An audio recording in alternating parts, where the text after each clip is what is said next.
আসসালামু আলাইকুম। নতুন আরও একটি ব্লগে আপনাদের সবাইকে স্বাগত জানাই।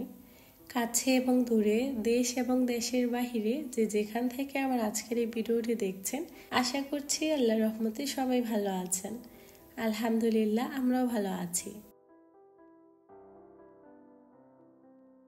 প্রতিদিন সকালের একই ব্যস্ততা, একই কাজকর্ম, এর বাইরে যে কিছু একটা দেখাবো ওটার আর সুযোগ হয়ে ওঠে না, কারণ আমি যেহেতু একজন মা, ফুল টাইম গৃহিণী, মোটামুটি আমার এই ধরনের কাজকর্মই সকালের দিকে থাকে।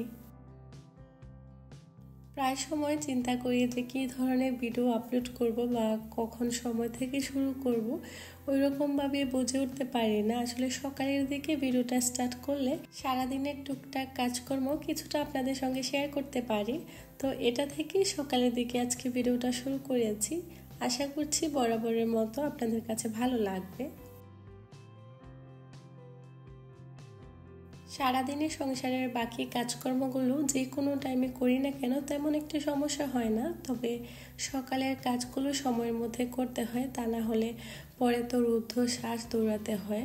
সকালের এই সময়টা মনে হয় কম বেশি সবারই বেশ দৌড়ের উপরে কাটে, সেই সাথে থাকে তো হাজারো ব্যস্ততা।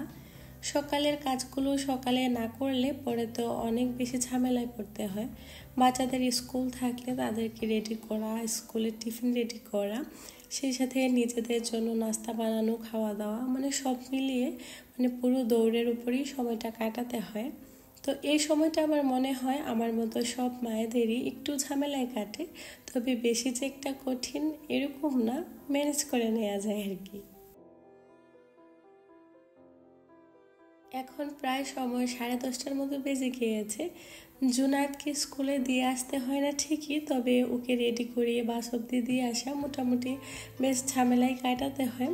তো ওই যে একটি স্কুলে নিয়ে যাওয়ার ঝামেলা বা আনার ঝামেলা ওটা থাকে না ঠিকই, তবে অন্যান্য কাজ তো থাকে, ওগুলোই গুছিয়ে নিয়েছিলাম। তারপর জুনায়েদকে বিদায় দিয়ে আমি কিছুটা সময় একটু রেস্ট করি, কারণ ও সকালে 7টার দিকেই চলে যায়। তারপর আমি 2 ঘন্টা ঘুমাই বা অনেক সময় তার থেকে একটু কম সময় ঘুমাই। তারপর ঘুম থেকে উঠে ফ্রেশ হয়েই তো চলে এসেছি সোজা রান্নাঘরে। সকালবেলা আমি তেমন কিছু খেতে পারি না একদমই, যার জন্য কখনোই সকালে আমার নাস্তা খাওয়া হয় না। তো 9টা-10টা করে হালকা পাতলা কিছু একটা খেয়ে নেই আর কি। তো এখানে আমি ভাবছিলাম যে নিজের জন্য একটা প্যানকেক বানাবো অথবা ব্রেড টোস্ট করব। পরে মনে হলো যে সিরিয়াল আছে বাসায়, ঝটপট নাস্তা মনে হয় এর থেকে সহজ কিছু আর হয় না। তো ওটাই এখন দিয়ে নিচ্ছিলাম, মা ছেলে এখন সকালের নাস্তাটা করে নিব আর কি। এই তো হালকা পাতলা সকালের নাস্তা।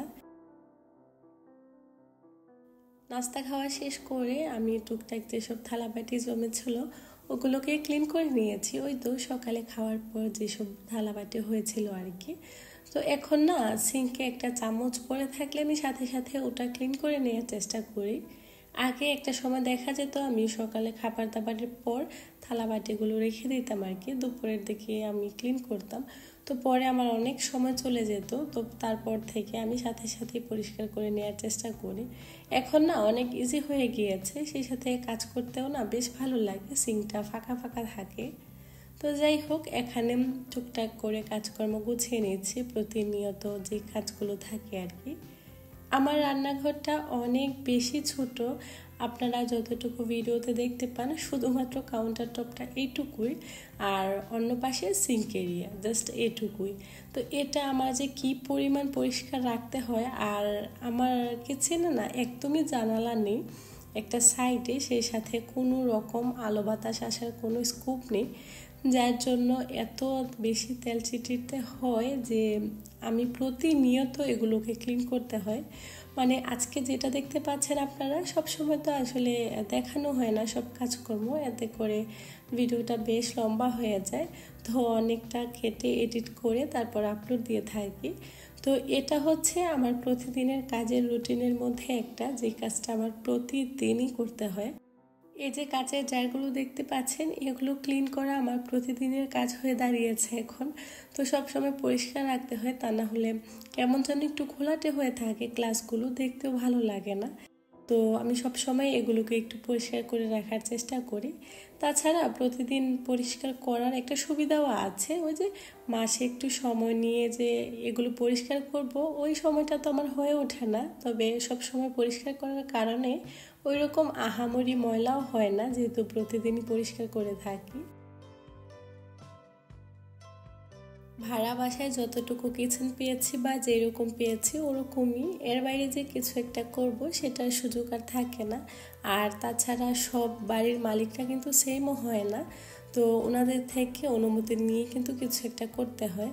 তো আমি এই বাসায় আসার পরে অনেকবার চেয়েছিলাম যে কিচেনটাকে একটু অন্যরকম করে গুছাবো, আবার ভয়ও লাগছে যে কিছু একটা করলে যদি আবার পরে কোনো সমস্যা হয়, ওই ভয় থেকে যে একটু নতুন করে সাজাবো সেই সাহসটা আর পাচ্ছি না আর কি। তবে আপাতত যেরকম আছে খারাপ না, মোটামুটি চালিয়ে নেওয়া যায় আর কি। তো ভাড়া বাসায় থাকলে যা হয় আর কি, আসলে সব দিক ম্যানেজ করে চলতে হয়। এ বাসায় আসলে আমার কিচেনটা অত একটা বড় না, তবে মোটামুটি একটা ফ্যামিলির জন্য চলে যায় আর কি। আর আমরা তো একটু তেল মশলাযুক্ত খাবার বেশি খাই, যার কারণে কিচেনটা একটু নোংরাও বেশি হয়। আর অ্যাটাচমেন্টের যে সিস্টেমটা ওটা হচ্ছে আমার বাসার উল্টো সাইডে, মানে কিচেনের একদম পেছন সাইডে, যার কারণে রান্নাবান্না করার পর একটু সমস্যাই হয়ে যায়। তো যাই হোক, কী করবো, আসলে মেনে নেই বা মানিয়ে নেই, যেভাবে হোক মোটামুটি চালিয়ে নিচ্ছি আর কি। এই তো আমি রান্নাঘরটাকে ভালোভাবে পরিষ্কার করে নিয়েছি। ছোট হওয়াতে মোটামুটি বেশ আরও একটা সুবিধা হয়েছে, যেমন তাড়াতাড়ি পরিষ্কার করেও নেওয়া যায়। তবে হ্যাঁ, যাদের বাসায় ছোট কিচেন আছে এই সমস্যাটা তারাই বুঝতে পারবে। অনেক কিছু অনেকভাবে ম্যানেজ করতে হয়, যেহেতু কাউন্টার টপটাও ছোট, সেই সাথে অত বেশি ক্যাবিনেটও থাকে না, জিনিসপত্র রাখাটা একটু কঠিন হয়ে যায়। তবে মোটামুটি ম্যানেজ করতে হয় আর কি, নিজের বুদ্ধি খাটিয়ে। তো আমার কিচেনটাকে আমি সবসময় এভাবে গুছিয়ে পরিপাটি করে রাখার চেষ্টা করি, এতে করে রান্নাঘরটা না অনেক কম নোংরা হয়। আর যদি রান্নাঘরটা একটু গুছানো পরিপাটি পরিষ্কার থাকে, দেখবেন রুমগুলোও না এমনিতেও বেশ ভালো থাকে। আমার কাছে এটাই মনে হয়, যখন কাজকর্ম করে রুমে যাবেন দেখবেন রান্নাঘরের ময়লাগুলো পায়ের সাথে সাথেই রুমে চলে যায়। রান্নাঘরটা নোংরা থাকলে পুরো ঘরটাই মানে অপরিষ্কার থাকে।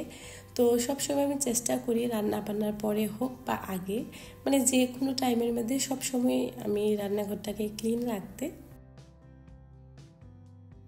আমার ছোট্ট এই রান্নাঘরটা আমার বড্ড শখের। আমার কাছে মনে হয় প্রতিটা নারীর কাছে তার রান্নাঘরটা অনেক বেশি প্রিয় একটা জায়গা হয়, যেহেতু দিনের অর্ধেকটা সময় কিন্তু আমরা রান্নাঘরে কাটাই। এই জায়গাটা যদি নিজের একটু পছন্দের ভালো লাগার হয়, তাহলে কিন্তু রান্না করার আগ্রহটাও আরও বেড়ে যায়। তো আমি সবসময় এই বিষয়টা মাথায় রেখে রান্নাঘরটাকে পরিপাটি রাখি। যখন আপনি পরিপাটি একটা রান্নাঘরে রান্না করবেন, তখন দেখবেন কাজের অলসতাটা অর্ধেকটাই চলে যায়, তখন কাজ করতেও বেশ এনার্জি পাওয়া যায়। সকালের যেসব কাজকর্ম ছিল ওগুলো তো গুছিয়ে নিলাম। প্রতিদিন আমার সকালে ফ্রেশ হওয়ার পর একটা কাজই থাকে, বেডটাকে গোছানো। বেডটা যদি গোছানো থাকে, মনে হয় যে রুমের অর্ধেক কাজ শেষ হয়ে গিয়েছে, তারপর আর কি বাকি কাজগুলো করে নিই। আর পরিষ্কার রান্নাঘরে রান্না করতে কিন্তু আমার কাছে ভীষণ ভালো লাগে, যার জন্য এই কাজটা আমি কষ্ট হলেও সবসময় করে নেওয়ার চেষ্টা করি। এতে করে সহজে রান্নাঘরে তেল চিটচিটে ভাবও থাকে না, আর পরিষ্কার পরিচ্ছন্ন থাকে। সেই সাথে আপনি যখন রান্না করছেন, আশেপাশে অনেক সময় দেখা যায় সবজি পড়ে যায় বা কোনো একটা জিনিস পড়ে গেল, তখন বিনা সংকোচে কিন্তু উঠিয়ে নেওয়া যায়, তেমন একটা প্রবলেম হয় না। যদি অপরিষ্কার থাকে তখন কিন্তু নিজের কাছেও ভালো লাগে না, জিনিসটা ফেলে দিতে হয়। যার জন্য আমার কাছে মনে হয় যে রান্না করার সময় যদি রান্নাঘরটা পরিষ্কার থাকে, মনটাও ভালো থাকে, সেই সাথে কাজ করতেও অনেক বেশি সহজ মনে হয়। তো যাই হোক, এর মধ্যে আমি দুপুরে রান্নাবান্না বসিয়ে দিয়েছি। সবসময় আমি নাস্তা খাওয়ার পরপরই দুপুরে রান্না বসাই, তা না হলে রাতে যেগুলো থাকে ওগুলো দিয়ে দুপুরে চালিয়ে নিই, তো রাতের দিকে রান্না করি। তো আজকে হচ্ছে আমি ইলিশ মাছ ভুনা করব টমেটো দিয়ে, সেই সাথে আমি অফ ক্যামেরায় অলরেডি শাক ভাজি করে নিয়েছিলাম।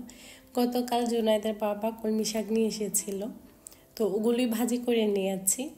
যেহেতু দুপুরে আমরা মা ছেলেরা খাই, ওরকমভাবে যে আহামরি গুছিয়ে পরিপাটি করে খেতে হয় ওটা না, মানে মোটামুটি মা ছেলেরা প্লেটে নিয়ে খেয়ে নিই। জুনাদের বাবা বাসায় থাকলে তো দেখা যায় একটু সাজিয়ে গুছিয়ে পরিপাটি করে খাওয়া হয়। আজ যারা আমার চ্যানেলে নতুন, প্রথম আমার চ্যানেলে ভিজিট করছেন, আপনাদের কাছে যদি ভিডিওটা দেখে ভালো লেগে যায় তো চাইলে আপনারা চ্যানেলটিকে সাবস্ক্রাইব করে নিতে পারেন। আর এতক্ষণ অবধি যদি ধৈর্য সহকারে আমার ভিডিওটা দেখে থাকেন, দেখা শেষ করার পর কোথাও কোনো অংশ ভালো লেগে যায় তো প্লিজ একটা লাইক দিতে ভুলবেন না। আশা করব একটা লাইক দিয়ে ভিডিওটা কন্টিনিউ করবেন। আর যারা এই কাজটি অলরেডি করে নিয়েছেন তাদেরকে অসংখ্য ধন্যবাদ। আমার ভিডিওগুলো যে খুব বেশি কাজের সেটা না, আর অনেক বেশি যে ভালো হয় সেটা তো একদমই না। তারপরেও আমি চেষ্টা করি, ইনশাআল্লাহ আস্তে আস্তে হয়তো বা আরও ভালো কিছু করতে পারবো, সেই আশাই রাখছি। জানি না বাকিটা কি হবে, আল্লাহ ভরসা। তো যাই হোক, আপনারা যে আমার ভিডিওগুলো দেখে আমাকে সাপোর্ট করেন এটাই আমার জন্য অনেক বেশি। আপনাদের সুন্দর সুন্দর কমেন্টগুলো আমাকে কাজের অনুপ্রেরণা যোগায়। এখানে আমি অনেক শখ করেই এসেছিলাম, শখের জায়গা থেকে শখের বসে আমি ভিডিওগুলো আপলোড করে যাচ্ছি। এখান থেকে যে বেশি কিছু পাবো বা কিছু পাওয়ার আশা করছি সেটা তো একদমই না। নিজের শখ করে করে যাচ্ছি, যদি কখনো আপনাদের ভালোবাসা পাই তখন ইনশাল্লাহ হয়তো বা দেখা যাবে। তবে আমি প্রতিদিনের আমার টুকটাক কাজকর্ম, আমার সংসারে যেসব কাজকর্ম গুছিয়ে থাকি ওগুলোই ছোট ছোট ক্লিপ আকারে আপনাদের সঙ্গে শেয়ার করি। জানি না আসলে আপনাদের কাছে কেমন লাগে, তো ওখান থেকেই না টুকটাক কাজকর্ম আপনাদের সঙ্গে শেয়ার করা। আমার প্রায় ভিডিওগুলোই দেখবেন এরকম সংসারের কাজকর্ম দিয়ে সাজানো। এর বাইরে আমি বেশি কিছু চাইলেও কখনো করতে পারি না, কারণ আমি যেহেতু একজন গৃহিণী, আমার কাজকর্মগুলো সংসারকে ঘিরেই থাকে। সারাদিনের ব্যস্ততার ছোট ছোট কিছু অংশ আপনাদের সঙ্গে শেয়ার করি। এখানেই আসলে নিজের ভালো লাগা কাজ করে যে আপনাদের সঙ্গে কথা বলতে পারি, সেই সাথে আপনাদের কমেন্টগুলো সুন্দর সুন্দর পড়তে পারি, এটাই হচ্ছে আমার ভালো লাগার জায়গা। তো যাই হোক, রান্নাবান্না কিন্তু আমি শেষ করে নিয়েছি।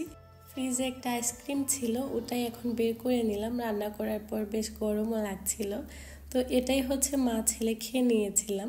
হঠাৎ করে না আকাশটা কেমন যেন একটু মেঘলা হয়ে গিয়েছিল, তো যার জন্য একটু বাহিরে এসেছি। তবে হ্যাঁ, এতদিন কিন্তু বেশি একটা গরম ছিল না, এখন তো বেশ অনেক গরম পড়ছে। মানে প্রথম দিকে গরমটা যেরকম ছিল এখন মনে হচ্ছে যে ওই রকমই পড়ছে। আজকে 2-3 দিন যাবৎ মনে হয় গরমের পরিমাণটা একটু বেড়ে গিয়েছে। বিকেলের দিকে জুনায়েদ মুজাহিদ বাসায় ছিল, তো ওদের জন্য একটা সারপ্রাইজ এনে রেখেছিলাম, ওটাই এখন ওদেরকে বের করে দিচ্ছিলাম। আমরা যখন এটা এনেছি জুনায়েদ মুজাহিদ কেউ আমাদের সাথে যায়নি, তো যখনই আমরা একলা একলা যদি কোথাও বের হই ওদের জন্য আসার সময় কিছু একটা নিয়ে আসি, তো ওরা তো বেশ খুশি হয়, যেহেতু ওদের প্রাইভেট থাকে ওরা চাইলেও যেতে পারে না। আর ওরা আস্তে আস্তে অনেকটা লেট হয়ে যায়, তো অনেক সময় তো সম্ভব হয় না। যাই হোক, এর মাঝখানে বিকেলের দিকে আমরা একটু বাইরে বের হয়েছিলাম, মানে দোলনাতে বসেছিলাম আর কি। বেশ মেঘলা একটা আবহাওয়া ছিল, দেখতে বেশ ভালো লাগছিল। তবে একদম যে ঠান্ডা ছিল তা কিন্তু না, গরম ছিল, তবে আকাশটা একটু মেঘলা ছিল আর কি। তবে দেখতে কিন্তু বেশ ভালো লাগছিল, একটা অন্যরকম আবহাওয়া। এখানে সচরাচর এরকম আবহাওয়া পাওয়া যায় না, খুবই কম। তো যখনই পাই বেশ এনজয় করার চেষ্টা করি, মানে উপভোগ করি আর কি আবহাওয়াটাকে। যাই হোক, এরপর আমরা বাসা থেকে বের হয়েছিলাম। আমাদের বাসা থেকে একটু দূরে এখানে বিলাবান ছিল, ওখানে আমরা এসেছি। অনেকবারই আসা হয়েছে, কখনো ভিডিও করা হয় না আর কি। তো এসে আমরা এখান থেকে একটা খাবার নিয়ে নিয়েছিলাম, এগুলো না অনেক মজা হয় খেতে। তো এই তো আমরা গাড়িতে বসে খেয়ে নিয়েছিলাম। মেনলি আমরা মার্কেটে যাওয়ার জন্যই বের হয়ে আছি, তো যাওয়ার পথে রাস্তা থেকে এটা নিয়ে নিলাম আর কি। ভিডিওটা কেমন লেগেছে অবশ্যই কমেন্ট করে জানাবেন। আপনাদের সবার সুস্বাস্থ্য কামনা করে এখানে বিদায় নিচ্ছি। আল্লাহ হাফিজ, আসসালামু আলাইকুম।